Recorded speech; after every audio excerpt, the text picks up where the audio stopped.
The Law of Success by Napoleon Hill. Who said it could not be done? And what great victories has he to his credit which qualify him to judge others accurately? Napoleon Hill. A personal statement by the author. Some 30 years ago, a young clergyman by the name of Gonzales announced in the newspapers of Chicago that he would preach a sermon the following Sunday morning entitled, "What I Would Do If I Had $1,000,000." The announcement caught the eye of Philip the Armour, the wealthy packing house king, who decided to hear the sermon. In his sermon, Dr. Gonzales pictured a great school of technology, where young men and young women could be taught how to succeed in life by developing the ability to think in practical rather than in theoretical terms, where they would be taught to learn by doing. "If I had $1,000,000, said the young preacher, I would start such a school." After the sermon was over, Mr. Armour walked down the aisle to the pulpit, introduced himself, and said, "Young man, I believe you could do all you said you could, and if you will come down to my office tomorrow morning, I will give you the $1,000,000 you need." There is always plenty of capital for those who can create practical plans for using it. That was the beginning of the Armour Institute of Technology, one of the very practical schools of the country. The school was born in the imagination of a young man who never would have been heard of outside of the community in which he preached had it not been for the imagination plus the capital of Philip the Armour. Every great railroad and every financial institution and every mammoth business enterprise and every great invention began in the imagination of some one person. F. W. Woolworth created the 5 and 10-cent store plan in his imagination before it became a reality and made him a multimillionaire.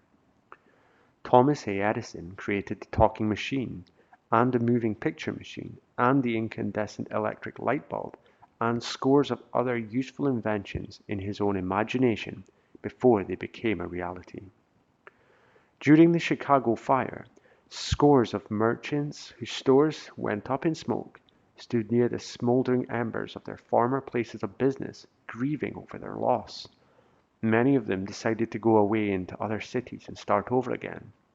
In the group was Marshall Field, who saw in his own imagination the world's greatest retail store, standing on the self-same spot where his former store had stood, which was then but a ruined mass of smoking timbers.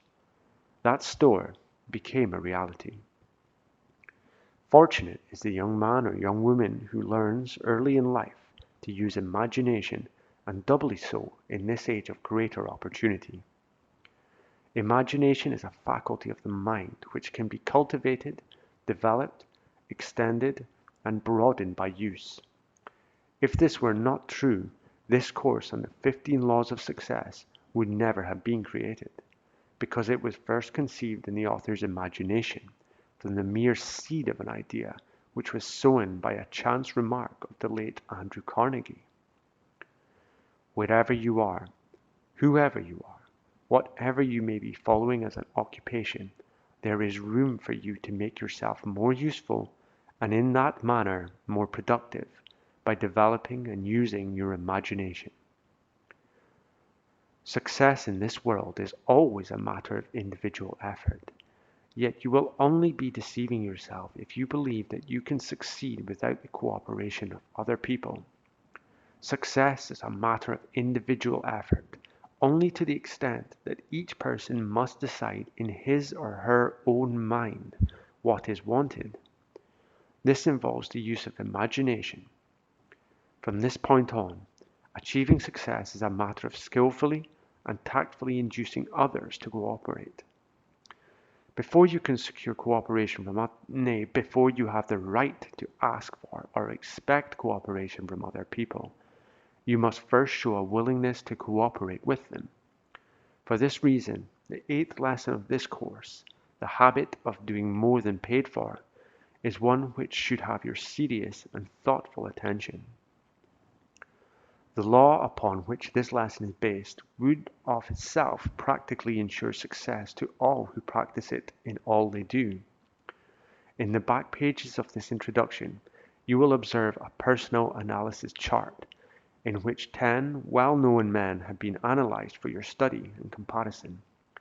Observe this chart carefully and note the danger points which mean failure for those who do not observe these signals. Of the 10 men analyzed, 8 are known to be successful, while 2 may be considered failures. Study carefully the reason why these 2 men failed. Then study yourself. In the 2 columns which have been left blank for that purpose, give yourself a rating on each of the 15 laws of success at the beginning of this course, and at the end of this course, rate yourself again and observe the improvements you have made.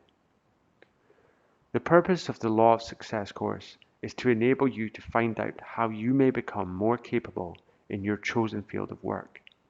To this end, you will be analyzed and all of your qualities classified so you may organize them and make the best possible use of them. You may not like the work in which you are now engaged. There are 2 ways of getting out of that work. One way is to take but little interest in what you are doing now, aiming merely to do enough with which to get by. Very soon, you will find a way out because the demand for your services will cease. The other and better way is by making yourself so useful and efficient in what you are doing now that you will attract the favorable attention of those who have the power to promote you into more responsible work that is more to your liking. It is your privilege to take your choice as to which way you will proceed. Again, you are reminded of the importance of Lesson 9 of this course, through the aid of which you may avail yourself of this better way of promoting yourself. Thousands of people walked over the great Calumet copper mine without discovering it. Just one lone man used his imagination, dug down into the earth a few feet, investigated, and discovered the richest copper mine deposit on Earth. You and every other person walk, at one time or another, over your Calumet mine. Discovery is a matter of investigation and use of the imagination. This course on the 15 laws of success may lead the way to your Calumet, and you may be surprised when you discover that you are standing right over this rich mine in the work in which you are now engaged. In his lectures on Acres of Diamonds, Russell Conwell tells us that we need not seek opportunity in the distance, that we may find it right where we stand. This is a truth well worth remembering. Napoleon Hill, author of The Laws of Success.